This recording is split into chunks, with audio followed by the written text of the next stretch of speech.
ప్రేక్షకులకు నమస్కారం. ADN news TV మనదర్శి మన local channel. ADN news TV ప్రేక్షకులకు నమస్కారం.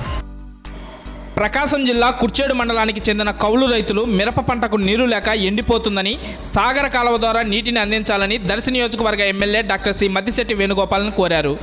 వెంటనే స్పందించిన ఎమ్మెల్యే మద్దిశెట్టి వేణుగోపాల్ వెంటనే సంబంధిత అధికారులతో మాట్లాడి సాగర కాలువ ద్వారా ఈ రోజు నీటిని విడుదల చేయించారు. ఈ సందర్భంగా రైతులు ఎమ్మెల్యే మద్దిశెట్టి వేణుగోపాల్కు కృతజ్ఞత